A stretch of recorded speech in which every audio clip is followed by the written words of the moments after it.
Bell. So it's Steve Bell that leads as they head down to Brundle for the first time, and they're side by side almost behind. A good start from Bell. He's got a few car lengths lead as they head through Brundle for the first time. Then it's Colin Williams in third position there, ahead of Nigel Lingwood and Steve Pearce at the back of that then, who won the oldest cars on the grid, to 78 Van Diemen. And there is Colin Williams. In fact, if it was Williams then ahead of Lingwood and Pearce. And we've got a spinner, that's Callum Frost in the MRE by the looks of things. Though I don't think he has, the car's stalled and he's not able to get back going. So out the race is the Crosley 25F. Number 18, Steve Bell. The battle is still on then, Kessenbaum just ahead of Bell. So we now break down into Brundle, both cars get the car stopped. Now they turn through Brundle, then Nelson, the old S's of course. It's still Kessenbaum in front then. That's 79 Van Diemen ahead, the Royale RP 29, the two cars, no hotel as they head down to Coram. Still Colin Williams in third position, is starting to fall away now in that PRS. And there's no hotel before running out wide there was Lingwood, and I think Pearce has got ahead of him. Stuart Kessenbaum makes his way underneath the Snetton Bridge through the old S's now for, I think it's the final lap of the race then. So a great drive for Stuart Kessenbaum. He's going to be the person that takes 2 victories out of 3 this weekend. It's the pre-90 Formula Ford Series race where he can be have the most victories. Make the most victories for the weekend. He beat Steve Bell in this one, like I said just earlier on this afternoon. Steve Bell took the victory yesterday. Stuart Kessenbaum won. First of all, hit the oil, I reckon, that's down there, and then caused the car to spin. He managed to stop before the tow, but Andy Powell's car went in the very hard. So we can report that Andy Powell is okay. So we have a 19 car restart. 18 cars on the grid because from the pits will go the Class B car of Andrew Smith. Which we've got Stuart Kessenbaum versus Steve Bradley off the front again. The red lights go out now, and Kessenbaum slides the car up the hill, but he managed to get away fantastically again. He leads the way then. Steve Bell, the only car in the second row of the grid, he goes third, and he's now right underneath the gearbox of Steve Bradley as they head up the hill, and there's quite a bit of pressure from behind as well because the car of Mick Grant, the PRS, that runs there in 4th position, and Bell already perhaps trying to have a look on the inside of Bradley. He can't quite do it. Already a few car laps taken the lead for Kessenbaum in what now is a 15-minute race rather than 20 originally, but here goes Bell up on the inside. Again, Steve Bradley can't see him off as they go through 30. Now onto McLaren and Clearways. They turn through the corner. Steve Bell drives into the back of Steve Bradley.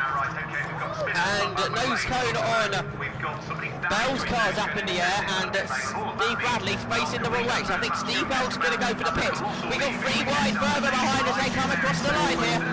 Involved in the middle there is the Lotus 69 of Dave Lowe, the Class B machine. But coming through there as well is Nigel Lingwood off the mid pack of the grid. So he's had a good, Nigel Lingwood's had a good start to this race. Race leader into 30s, this was Stuart Kessenbaum, who heads up into Clearways then. Top 11 cars on the lead lap. Steve Bradley, the last of those. Kessenbaum coming round 2 minutes, I think, for a second time, and Stuart Kessenbaum takes the victory then in the 1979 Van Diemen. He will win by something like 5 seconds only, Dave Price. In the third across the line there goes Lingwood, and Pearce did make his way past Grant before the end, and Grant almost got past by Lowe in the end, just 3/4 of a tenth between what we come for 5th, Mark Grant and Dave Lowe. Heading to the paddock, he went for the first time, and Kessenbaum makes the best start again then. Ian Jerry staying with Kessenbaum and Bradley, then the 3 of them absolutely together as they head up the hill for the first time then. The 2 Van Diemens ahead of the Eldon. The Eldon leading the class, what would be Class B if it was the classic Formula Ford Series. Ian Jerry and top 3 really gets it away then, because he's in the Arena 74 car.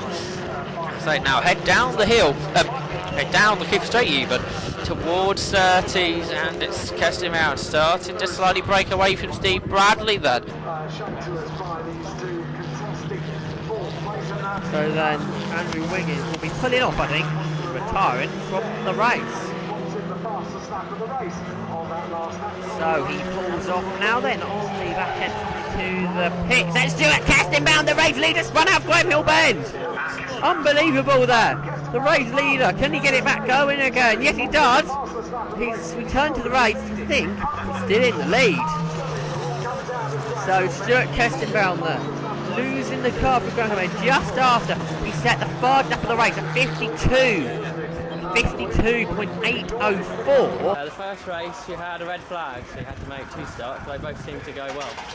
Yeah, I've started off pole here several times, and there is a trick to it. Zachary, was that okay? Yes, yeah, no great problems really. I think they all helped me by tripping over themselves on the second lap or end of the first lap. Took each other out, and then you had nobody even in your mirrors from them. No, well, I got to the end of the first lap, I think it was, turned into paddock, and couldn't see anyone. I thought, crikey, has there been another big shunt? I thought they were going to stop it again. And then you took that one relatively easily. In the second race, went well into your spin. Yes.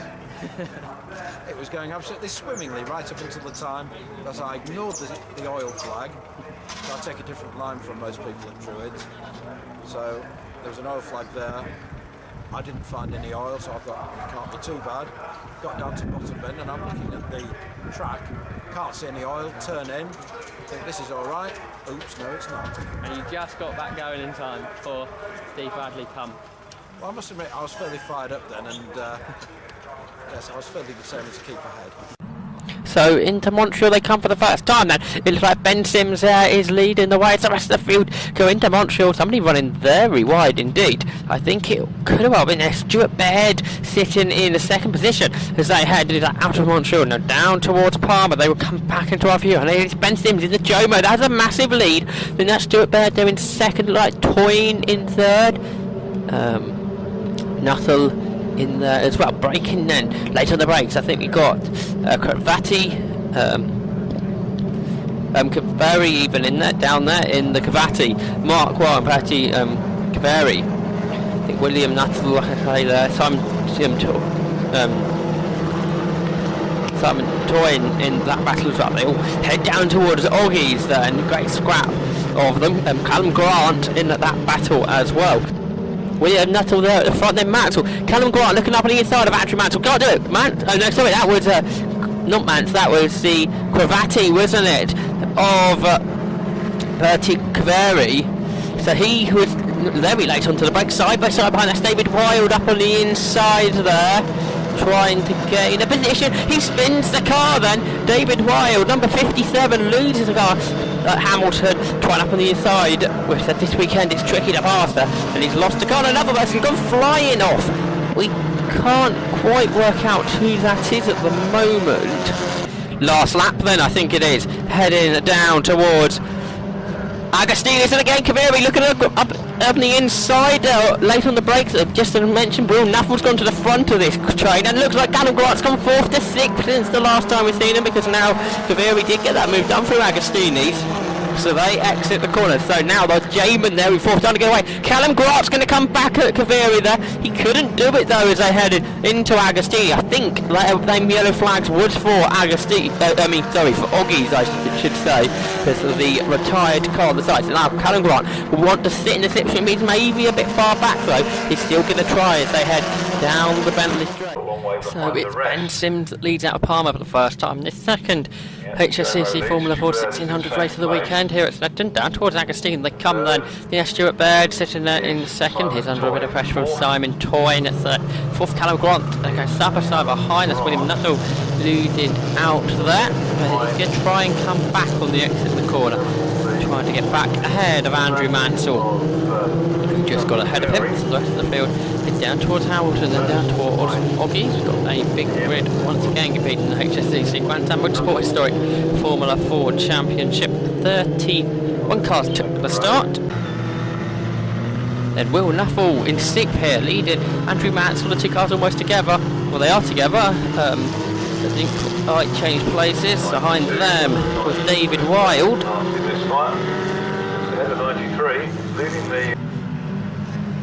So there's Ben Sims on his final lap towards victory in that Jomo. First year for him to race the Jomo, and certainly this weekend he's making it work for him. Over a 15-second lead onto this last lap. Callum Grant still running second. The big gap back to Keith Kaviri, still ahead of Baird. This battle will be going on for a few laps now. Kaviri has got to hold Baird off for another couple of miles or so. And side by side for 5th as Simon Toyne loses out to David Wild. So Wild moves up to 5th. But they're away, and it's a better stop from the outside of the front. Well, that's Stuart Baird that's gone in front of Wainwright. 3rd is Callum Grant. I think David Wild was in the 4th. As this massive amount of Formula 4 1600s make their way through paddock for Baird. I think 37 cars made the start. So hopefully they'll make it through safely. But they make their way out of Granville Bend for the first time. Somebody running wide onto cement dust. And the cars make their way down towards the Grand Prix loop, and it's side by side as Wainwright takes the lead away from Baird. Meanwhile, 3 wide behind as Kaviri tried to gain a few positions. Try and look out for Ben Sims on the back, double race winner at Snetton. There he is in the number 40 car on the inside. He's already gained about 5 positions. Right, off the Grand Prix loop they come. Callum Grant under pressure from David Wild, who looks up on the inside for 3rd. Can we get that done? But we've got red flags are out. The reason for that is we've got an upside down car there at Surtees.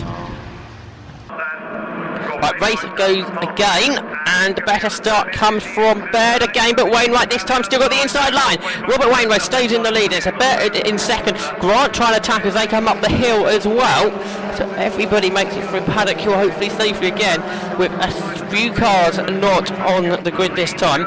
Ben Sims will be able to start a bit further up the order, so it'll be interesting to see what he can do from his new grid position as the cars head down to Surtees. It's Wainwright in the lead, Baird 2nd, Grant is 3rd, Wild is 4th, side by side as Kaviri is on the inside of Simon Toyne there. Lappery to be done for the race leader, Robert Wainwright. Keeping that gap stabilised to Callum Grant that runs in 2nd, pulling away from the batter of 3rd, who is side by side again and down to clearways. David Wild backs out of it, doesn't go past there. Ben Sims now closing it in. We've got drivers with hands in the air heading into clearways. What's the reason to that? I wonder if we have a red flag possibly. Yes, we must do, because everybody heading into clearways with their arms out of the cockpit, and there's your confirmation, red flags, and that will be the race over. On board with Andrew Smith to start, the lights go out, and Andrew Smith doesn't move anywhere. Everybody passes him as they head down towards Cops Corner for the first time. Andrew Smith finally gets underway. Simon Toyne there had to take all 4 wheels to the curves here at Silverstone, and see that Andrew Smith, he was in a neutral car, obviously not going anywhere from there, but he's already straight onto the back of the field, and the spray being kicked up by the field, so he's going to have to find his way through this. 7/10 of a second last time. There's a couple of seconds between them, but side by side over the lead, because up on the inside through Woodcote goes Mike Gardner, and a spin with Simon Hadfield into Luffield, and it make contact with him, and Stuart Kesteban who spins out. I think there we probably will contact there. Yes, you can see the broken rear right for Stuart Kesteban, and Simon Hadfield clambering out of his car as well. So up to 2nd, David Wild, and 3rd will be Stephen Bradley now. Should be, yes, there he is, turning to Luffield for the penultimate time. There's 4th place, Andrew Smith is going to try and push forward, and there's 5th place, Simon Toyne. And then the battle on for 6th, because there is 77 down 4th, recovering the PRS. He gets a good run out of Luffield and moves, I should think, in front of Liam McShane. And out of Cops Corner, and Stephen Bradley has spun out of 3rd position. So Stephen Bradley spins the Crosley 25Fs, and now the Van Diemen FA73 of Andrew Smith moves up into 3rd, and up to 4th will come the HSCC Formula Ford of Simon Toyne, the Lola 7200, but to take victory it's going to be Mike Gardner in the Van Diemen RF80. He's going to take the victory from the Lola T200 of David Wild, who's pulled a bit behind Mike Gardner now.